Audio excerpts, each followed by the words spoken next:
lagu-lagu milik Usman Hitu lewat Lembaga Manajemen Kolektif Nasional atau LMKN.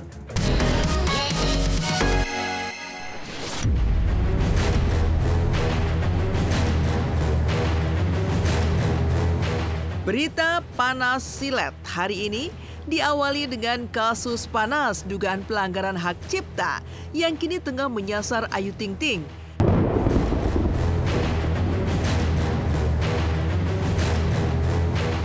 Ya, Ayu disomasi oleh seorang pencipta lagu asal Maluku, Usman Hitu, terkait 5 lagu ciptaannya yang menurut pengakuannya digunakan secara komersial di tempat karaoke milik Ayu Ting Ting di Depok tanpa izin. Dalam somasinya, Usman Hitu memberikan tenggat waktu 3 kali 24 jam kepada pihak Ayu Ting Ting untuk memberikan respons pasca somasi yang dilayangkannya Sabtu lalu. Dan karena tenggat waktu yang diberikan sudah habis Selasa kemarin dan pihak Ayu belum juga memberikan respon, maka pihak Usman Hitu berencana melayangkan somasi kedua dan ketiga. Dan jika lagi-lagi tidak ada respon, maka ancaman hukuman pidana maupun perdata terkait pasal hak cipta lagu senilai 5 miliar siap dilayangkan Usman kepada Ayu. Lantas, seperti apa reaksi Ayu, Ayah Rozak hingga Umi Kalsum yang kemarin ditemui tim silet saat dikonfirmasi soal somasi itu? Setelah saya ketik nama, muncul gitu 5 Kak. Saya mendatangi pihak manajemen karaoke tersebut, lalu saya bertanya secara pribadi, lagu itu siapa yang masukin ke karaoke Mbak Ayu Ting Ting gitu. Kita melayangkan somasi 1 itu pada hari Sabtu. Ya, Sabtu kemarin. Jadi dikasih 3 kali 24 jam. Kita bisa memperkirakan sekitar 5 miliar. Per lagu 1 miliar. Per lagu 1 miliar. Ayo, dikit dong teh.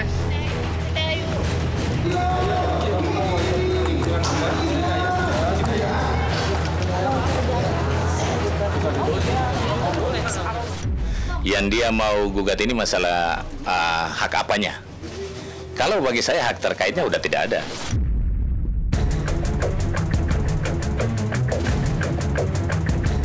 Berbeda dari Ayu Ting Ting dan keluarganya yang memilih mengunci mulutnya rapat-rapat, Rico Hidros, pengusaha asal Sulawesi, suami dari Angelica Simperler yang sempat bermain di sinetron Preman Pensiun yang kabarnya merupakan rekanan bisnis Ayu di karaoke itu, mengaku pihaknya sudah memenuhi kewajiban membayar royalti lagu-lagu milik Usman Hitu lewat Lembaga Manajemen Kolektif Nasional atau LMKN.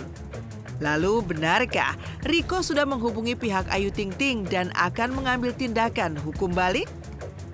Aku lagunya juga nggak tahu, nggak pernah dengar juga dari pihak LMKN itu menyerahkan langsung ke LMKN. Jadi sudah ini kita terima somasinya, nanti biar tindak lanjutnya seperti apa, biar nanti LMKN yang kontak kita. Mbak Ayu tenang aja, aku backup full, beres kok ini masalah. Bukan masalahnya di Mbak Ayu, bukan masalahnya di Mbak Ayu. Kalau saya mah percayanya rezeki mah nggak bakal ketukar, itu yang pertama. Jadi walaupun saya buka apapun, yang namanya buka karaoke kan cuma bukan saya doang, pasti kan banyak yang lain gitu. Jadi kalau misalnya ditanya keunggulannya apa, takut kalah saing atau apa sih, saya rasa sih enggak lah ya, orang udah punya rezekinya masing-masing. Nah sampai sekarang, hitung saja kalau misalnya kita memperkirakan kalau sudah digunakan sejak tahun 2016 sampai sekarang, di mana haknya? Kemana haknya? Itu yang kita mempertanyakan. Kita menuntut end usernya. Dalam hal ini adalah Ayu Ting Ting. Dia sebagai pengguna. Dia sebagai pengguna kami tuntut. Jangan dia melemparkan tanggung jawab seolah-olah dia sudah bayarkan ke sana, kemudian dia tidak lagi punya tanggung jawab.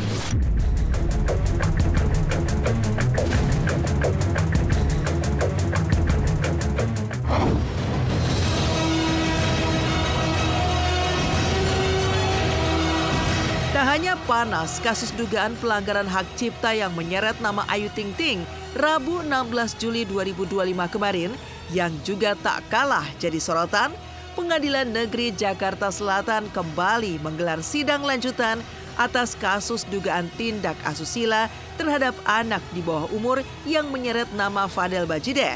Dengan korban adalah LM, putri dari Nikita Mirzani yang beragendakan pemeriksaan 3 orang saksi dari jaksa penuntut umum.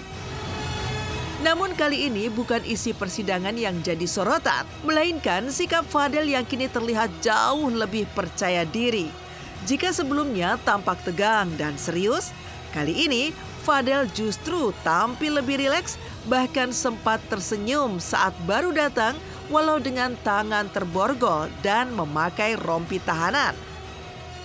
Tak hanya itu, yang lebih mengejutkan keluar dari ruang sidang, Fadel kembali menebar senyum sumringahnya dan sang pengacara pun menyebut suasana sidang diakhiri dengan tawa, menandakan ada perubahan atmosfer dalam proses hukum yang sedang berlangsung. Yang lebih mengejutkan lagi, Fadel bahkan sampai berjoget sesaat setelah digiring ke ruang tunggu oleh jaksa saat dilepas borgolnya. Aksi spontan ini sontak menimbulkan tanda tanya dan jadi sorotan. Benarkah Fadel mulai yakin akan bebas dari ancaman hukuman penjara kasus serius?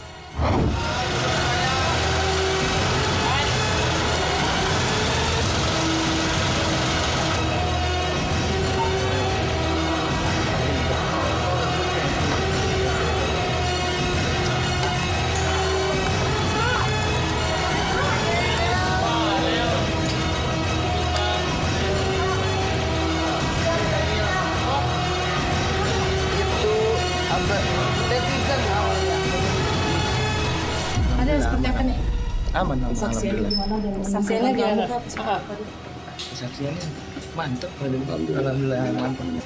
Alhamdulillah dari keluarga masih support terus ya, karena bisa jadi saksi ya, diperbolehkan. Alhamdulillah.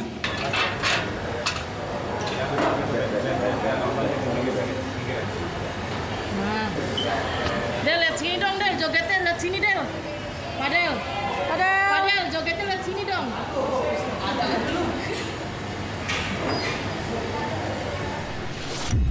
Baik-baik aja. Mereka sampaikan apa yang mereka tahu, yang mereka tidak tahu pun yang mereka jawab tidak tahu. Mudah-mudahan meringankan. Semakin jelas, semakin clear masalah ini, dan tadi ditutup dengan ketawa-ketawa. Fadel kelihatannya agak rileks, agak apa ya, semangat lagi. Ya mungkin itu dia merileks ya, ngerileksin badan ya. Mungkin di dalam persidangan itu agak tegang, jadi agak dirileksin badannya. Ya bismillah lah semuanya, biar cepat selesai, biar berkarya lagi nanti sama saya kayak gitu. Bismillah. Bismillah ya, biar itu balik menghibur lagi ya. Pertanda baik itu ya, insya Allah lah semuanya.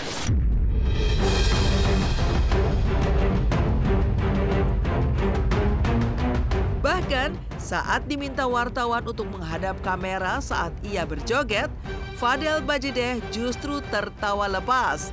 Tak sedikit yang menilai ekspresinya jauh dari kesan seorang terdakwa yang tengah menghadapi ancaman hukuman berat hingga 15 tahun penjara atas kasus serius asusila di bawah umur. Lantas bagaimana tanggapan keluarga atas sikap Fadel yang terlihat begitu santai dan gembira di tengah kasus yang berat itu? Apalagi dengan statusnya sebagai terdakwa yang disebut jaksa akan menghadapi tuntutan maksimal. Pihak keluarga sendiri belum memberikan pernyataan resmi. Namun tim kuasa hukum Fadel tetap meyakini bahwa kliennya tidak bersalah. Menurut kuasa hukum Fadel, apa yang terjadi hanyalah kisah percintaan remaja yang disalahartikan. Pihak Fadel pun optimis bahwa kasus ini akan berakhir baik dan membuktikan bahwa Fadel berada di pihak yang benar. Udah abang orang katanya ayat jangan senyum terus, memang lagi bahagia bagi saya. Apa ya tadi? Ya maksudnya supaya nggak tegang lah ya, ada bercanda-bercanda gitu. Yang benar akan tetap benar, walaupun harus melewati yang ruwet ini dan yang gaduh ini. Mudah-mudahan berakhir dengan baik. Percintaan remaja.